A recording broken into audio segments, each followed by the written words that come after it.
বন্দ্যোপাধ্যায়কে 21শে জুলাইয়ের জন্য এত বড় চ্যালেঞ্জের সম্মুখীন হতে হলো। আর এই চ্যালেঞ্জের সম্মুখীন কে করেছে? আদালত। কারণ এই প্রথমবার 21শে জুলাই নিয়ে কোর্টে যাওয়া হয়েছে। 21শে জুলাইয়ে কেন শহর কলকাতা স্তব্ধ হবে তা নিয়ে মামলা করা হয় এবং তারই প্রেক্ষিতে আপনারা জানেন যে ইতিমধ্যে কোর্টের রায়ও চলে এসেছে, নির্দেশও দেওয়া হয়েছে। আর কোর্টের নির্দেশে কি বলা হয়েছে? আজ সোজাসুজি স্বর্ণালী শুরুতেই কোর্টের সেই নির্দেশের খুব গুরুত্বপূর্ণ পয়েন্ট কতগুলো উল্লেখ করব, তারপর শুরু করবো আজকের আলোচনার পয়েন্ট একটাই, কোর্টের এই নির্দেশ, এই চ্যালেঞ্জকে কতখানি সিরিয়াসলি নেবে মমতা বন্দ্যোপাধ্যায়ের তৃণমূল কংগ্রেস। আগামীকাল এই চ্যালেঞ্জ কি সাকসেসফুলি এই চ্যালেঞ্জের মোকাবিলা করতে পারবে তৃণমূল কংগ্রেস? শহীদ দিবস কি কোর্টের ঘেরাটোপের মধ্যে হবে, নাকি এবারও চূড়ান্ত ব্যর্থতা দেখতে পাবো আমরা পুলিশ প্রশাসনের?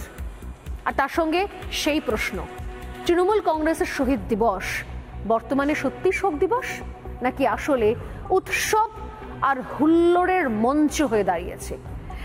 একটা রাজ্যে একটা ছুটির দিন হয়ে দাঁড়িয়েছে, কলকাতা এবং পশ্চিমবঙ্গকে স্তব্ধ করে দেওয়ার দিন হয়ে দাঁড়িয়েছে, কোনটা?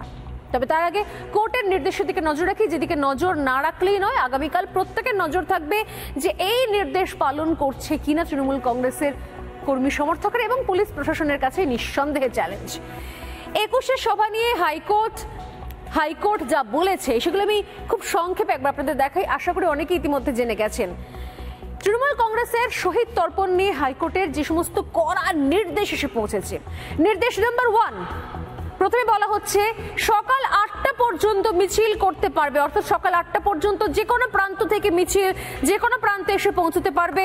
তৃণমূল কংগ্রেসের ধর্মতলার শহীদ দিবস উপলক্ষে 21শে জুলাইয়ের সভা উপলক্ষে যে কোনো প্রান্ত থেকে যে কোনো প্রান্তে সকাল 8টা পর্যন্ত মিছিল হতে পারবে।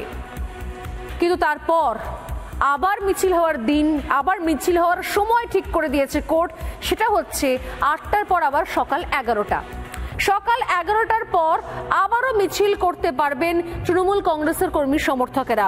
অর্থাৎ এই সভায় আসার জন্য বিভিন্ন জায়গা থেকে, আমরা জানি যে যারা দূর থেকে আসেন তারা আগের দিন চলে আসেন, একটা এলাহি অ্যারেঞ্জমেন্ট চলে, খাওয়া দাওয়া চলে। কিন্তু যারা শহরের বিভিন্ন প্রান্ত থেকে বা শহরতলি থেকে আসছেন তাদের জন্য সময় বেঁধে দেওয়া হলো এবার, কারণ ধর্মতলা চত্বরকে কেন্দ্র করে, একটা প্রাণকেন্দ্র শহরের, তাকে কেন্দ্র করে গোটা শহরকে স্তব্ধ করা যাবে না বলে দিয়েছে কোর্ট। এবং বলা হয়েছে 8টার পর আবার 11টা থেকে মিছিল করতে পারবে তৃণমূল কংগ্রেসের কর্মী সমর্থকেরা। কিন্তু এই 8টা থেকে এই 9টা থেকে 11টা পর্যন্ত কোথাও যেন কোনো যানজট না হয়। স্পেসিফিকলি বলতে গেলে 8টা থেকে 11টা এই সময়ের মধ্যে যেন কলকাতার কোথাও কোনো যানজট না হয়, এই সময়ের মধ্যে কোনো যেন মিছিল না হয়, এটা নিশ্চিত করতে বলা হয়েছে পুলিশকে। এবং অর্থাৎ 21শে জুলাইয়ের সভা এবং সভার মিছিল নিয়ে কার্যত নিয়ম এবং সময়ের একটা ঘেরাটোপ তৈরি করে দিয়েছে কোর্ট বলা যেতে পারে। আর যেটা রয়েছে কি, হাইকোর্টের 5 কিলোমিটারের মধ্যে কোনো রকমের যাতে অসুবিধা না হয় সাধারণ মানুষের মধ্যে।